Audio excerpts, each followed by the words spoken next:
Coucou les mamans, j'espère que vous allez bien. Aujourd'hui, je vous fais une nouvelle vidéo pour vous parler d'un outil que j'adore quand je suis bloquée sur quelque chose. Ça peut être vraiment tout et n'importe quoi. Moi, je m'en suis servie, par exemple, quand j'étais avec mon fils, quand il était encore petit et qu'il ne voulait pas dormir et que j'arrivais pas à comprendre pourquoi ça me travaillait autant qu'il ne dort pas. Bien sûr, il y a l'inquiétude normale d'une maman qui voit son enfant qui ne dort pas, mais c'était plus que ça. C'était vraiment pourquoi ça me mettait dans un tel état de nerfs, pourquoi ça me stressait autant. J'arrivais vraiment pas à comprendre, puisque à l'époque, je voyais bien qu'il ne le faisait pas exprès, que c'était pas volontaire de sa part, mais ça me mettait dans des états de nerfs qui étaient absolument incroyables.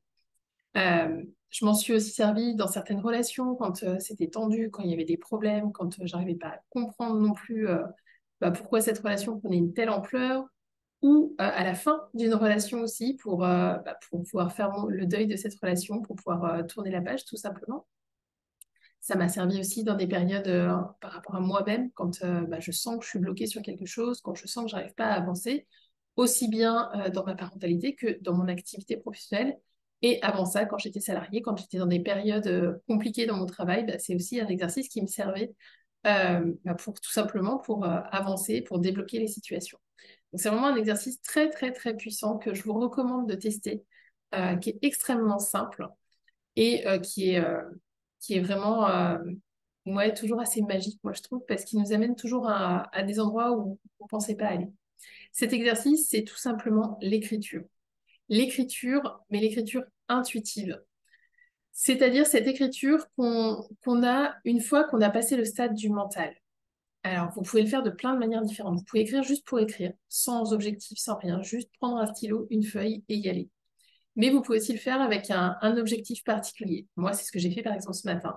J'avais besoin de travailler sur une problématique par rapport à moi-même, sur quelque chose que je n'arrivais pas à comprendre, pourquoi je n'arrivais pas à débloquer ça. Donc, j'ai tout simplement pris une feuille, un papier, un crayon et j'ai commencé à écrire. Et le début, c'est souvent votre mental qui est dessus, hein. C'est souvent au début, ah, mais c'est quoi cet exercice? Je sais pas quoi écrire, j'ai rien à raconter, de toute façon, je vois pas d'où vient le problème. C'est ça qu'il faut écrire au départ. C'est ces mots-là qui vous viennent qu'il faut écrire, qui vont permettre de passer dans l'inconscient. Mais au début, il faut passer le barrage de votre conscience. Et pour ça, eh ben, il faut commencer à écrire. Et écrire tout ce qui vous vient. C'est nul, c'est pénible, ça me saoule, j'ai pas envie de le faire, j'ai mal à la main, je sais pas ce qu'on va manger à midi, j'ai pas le temps pour ça, non mais c'est quoi cet exercice, Magali a des idées trop bizarres, enfin voilà, tout ce qui va venir dans votre esprit, que ce soit en lien ou pas avec le sujet sur lequel vous voulez écrire, si vous avez choisi un sujet. Mais vous allez voir qu'à un moment donné, enfin, vous allez à un moment donné vous rendre compte en fait que vous êtes passé en pilotage automatique. Et c'est à ce moment-là que la magie se produit. Parce que c'est au moment où vous allez passer en pilotage automatique que vous laissez l'inconscient vous apporter les réponses. Parce que en vrai, notre inconscient, il sait tout. Notre conscience, c'est, je ne sais plus le pourcentage, mais c'est un tout petit pourcentage de tout ce qu'on est, de tout ce qui vibre à l'intérieur de nous. C'est, je ne sais plus si c'est 5, 10%, peut-être moins que ça, je ne me rappelle plus franchement. Mais ça n'a pas d'importance. Mais en vrai, votre inconscient, il a toutes les réponses. Il sait tout. Il sait les bonnes décisions pour vous. Il sait où vous devez aller. Il sait quel est le bon chemin pour vous. Il sait pourquoi vous avancez pas sur tel ou tel sujet. Et une des façons d'atteindre cette inconscience, c'est de pratiquer l'écriture magique, l'écriture intuitive. Et ça, c'est vraiment quelque chose que je peux que vous recommander. Moi, toutes les fois où je l'ai pratiqué, ça m'a toujours amené des réponses assez extraordinaires, vraiment. Pas forcément simples, hein, parce que parfois les réponses qu'on a, on n'a pas tellement envie de les entendre parce que on sait qu'on va devoir dépasser des choses qui ne font pas rêver. N'empêche que toutes les fois, ça amène toujours un autre point de vue sur la question ou en tout cas un point de vue plus mature. Et ça, c'est vraiment quelque chose de très très puissant. Pour vous donner l'exemple, hein, je vous parlais tout à l'heure de la difficulté que j'avais eue quand mon fils, donc mon aîné aujourd'hui qui a 7 ans, ne faisait pas ses nuits et ne faisait pas la sieste. C'était vraiment quelque chose de compliqué à vivre pour nous parce que moi j'étais crevée, je dormais très très peu la nuit. En général, il s'endormait vers 11h, 11h30 pour se réveiller vers 1h du matin et après il me fallait encore bien 2 heures pour réussir à le rendormir. Donc on marchait beaucoup dans l'appartement parce que dès que je le posais, il se réveillait. Euh, et c'était difficile parce que du coup, forcément, j'étais hyper fatiguée. Je me levais à l'époque, je me levais à 5h30 pour aller bosser. Donc, les nuits étaient extrêmement courtes. Et puis, il faisait pas la sieste. Moi, j'avais la chance de travailler à l'époque avec des horaires, soit je bossais toute la journée, soit je bossais que le matin. Je finissais ma journée à midi. Et ça, c'était franchement cool. Et donc, je le récupérais chez la nounou et ensuite, bah, pour lui, c'était censé être l'heure de la sieste. Donc, moi, j'avais pas encore mangé, je le mettais à la sieste et normalement, l'idée, c'était qu'après, bah, je puisse manger et avoir un petit temps pour moi avant que la sieste soit terminée. Sauf que dans la réalité, bah, je mettais parfois 1 heure pour arriver à lui faire fermer les yeux. Et il était tout petit, hein, à l'époque, il avait 6-7 mois. Et au bout d'1 heure, quand je finissais par réussir à l'endormir, je sortais de la chambre, j'allais dans la cuisine préparer le repas et je m'asseyais pour manger, hop, et je le retrouvais, soit bah, quand il était tout petit, il se mettait à pleurer, soit quand on a essayé plus tard, bah, il venait me retrouver dans la cuisine. Et ça, c'était terrible pour moi, ça me mettait dans des états de nerfs absolument extraordinaires. Alors, je criais pas forcément sur mon enfant, hein, mais par contre, je sentais que j'étais complètement à cran, complètement tendue. Ouais, c'était vraiment difficile à vivre pour moi à cette époque-là. Et d'un côté, je comprenais pas pourquoi je réagissais de façon aussi extrême, parce que je comprenais bien que mon fils, il faisait pas exprès de pas dormir, que c'était pas contre moi, que c'était pas une vengeance quelconque, c'était juste, bah voilà, il avait ce lien au sommeil qui était pour lui difficile, et plus moi je me mettais dans cet état-là, en plus moins je lui apportais la sécurité nécessaire pour s'endormir. À l'époque, je suis pas sûre que j'en avais spécialement conscience des conséquences de mes émotions pour lui, mais voilà, je me rendais bien compte qu'en tout cas, ma réaction était disproportionnée par rapport à son état. Bien sûr, le manque de sommeil jouait, mais je sentais qu'il y avait autre chose. Et quand j'ai pratiqué l'écriture automatique, donc l'écriture intuitive, sur ce sujet-là, du coup, sur pourquoi le sommeil de mon enfant était aussi compliqué, d'abord, ça m'a fait du bien parce que ça m'a permis de vider mon sac. Et ça, c'est vraiment quelque chose de très puissant aussi, hein. Quand on vide à l'écrit tout ce qui vient nous encombrer le cerveau, toute la culpabilité aussi qu'on peut ressentir par rapport au fait, bah là, par rapport à cette situation où mon fils dormait pas. Mais ce qui a été important, c'est que quand j'ai basculé sur l'inconscient, je me suis rendu compte que ce qui venait me chercher dans cette situation-là, c'était surtout que je contrôlais pas. Et moi, à l'époque, j'étais quelqu'un qui avait besoin de beaucoup, beaucoup me contrôler. J'étais beaucoup dans la maîtrise de tout. Euh, bah forcément, ça, j'avais aucun pouvoir là-dessus. Je pouvais faire tout ce que je voulais.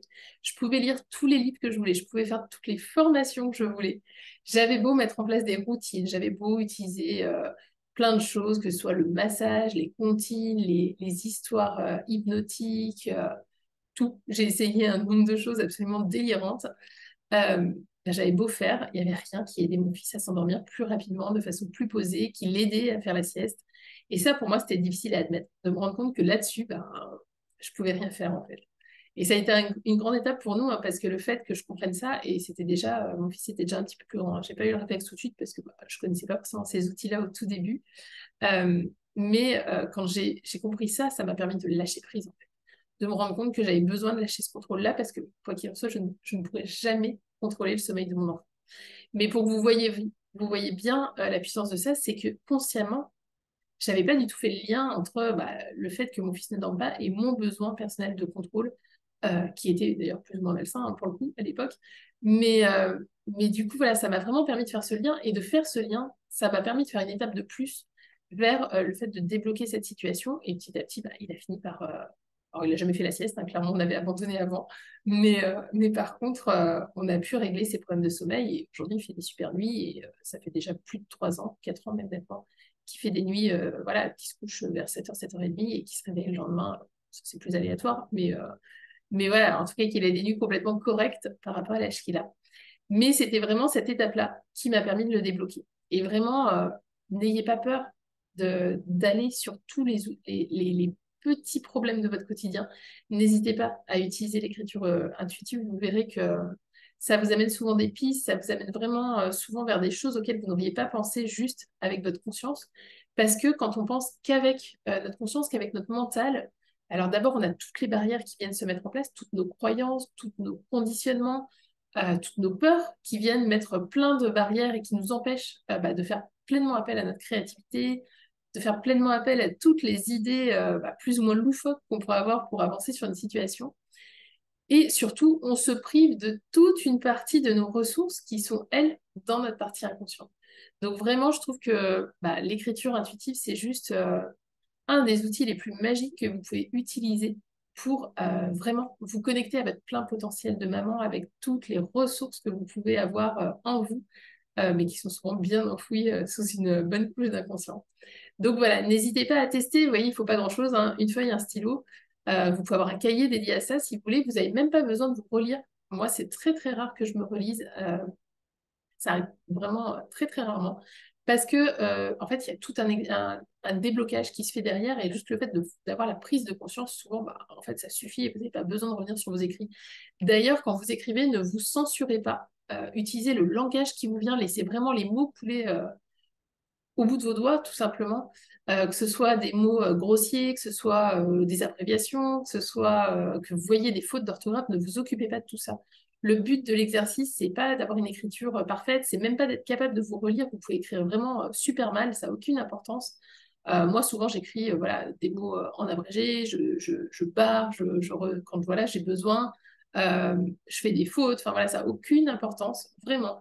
Pas plus que la syntaxe, pas plus que la grammaire. Enfin, voilà, ne vous occupez pas de ça. Le but, c'est juste de laisser les mots couler sur le papier. Donc, vraiment, faites-le sans aucune limitation. Laissez vraiment cet exercice couler de vous, être dans le flot de ce qui vous vient dans votre tête et prenez le temps d'écrire.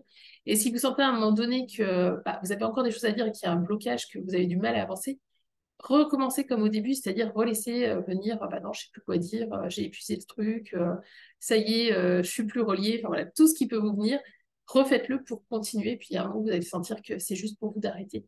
Et là, bah, soit vous jetez le papier parce que vous n'avez plus besoin de revenir dessus, soit vous avez envie de les garder pour une raison X ou Y, soit vous pouvez les brûler aussi. Moi, ça m'arrive de brûler quand, notamment, c'est des lettres que j'écris pour sortir d'une situation, voilà, notamment quand je veux faire le deuil d'une relation ou sortir d'une situation conflictuelle. Dans ces cas-là, souvent j'aime bien brûler, ce qui a un côté symbolique de purification par le feu. Mais voilà, ça c'est mon côté un peu sorcière. Mais vous, si vraiment ce qui vous inspire, ça c'est vraiment quelque chose voilà, qui va vous apporter énormément. Donc n'hésitez pas à m'envoyer un petit message, à mettre un commentaire sur cette vidéo si vous testez cet exercice pour me raconter ce que ça vous a apporté, si vous avez aimé le faire, si ça a débloqué une situation pour vous. Enfin voilà, n'hésitez pas à me raconter, ça m'intéresse de savoir, d'avoir votre retour. Donc voilà, en attendant, si vous ne recevez pas encore ma newsletter, je vous mettrai juste en dessous le lien pour vous inscrire, pour pouvoir avoir accès à mes pépites, à tout ce que je vous donne comme conseil, comme partage, pour vous épanouir en tant que maman, aussi bien dans votre rôle justement de maman, mais aussi dans votre rôle de femme, parce que c'est important de s'épanouir dans toutes nos facettes et surtout de reprendre notre pouvoir dans notre vie, de vraiment redevenir leader de notre quotidien et de sortir de ce rôle de victime dans lequel souvent on s'enferme quand on devient parent, voire même bien avant parfois. Voilà, sur ce, je vous souhaite une belle journée. Je vous dis à très bientôt pour un nouveau partage et n'hésitez pas à partager cette vidéo si vous pensez que ça peut aider d'autres mamans. À bientôt. Bye bye tout le monde.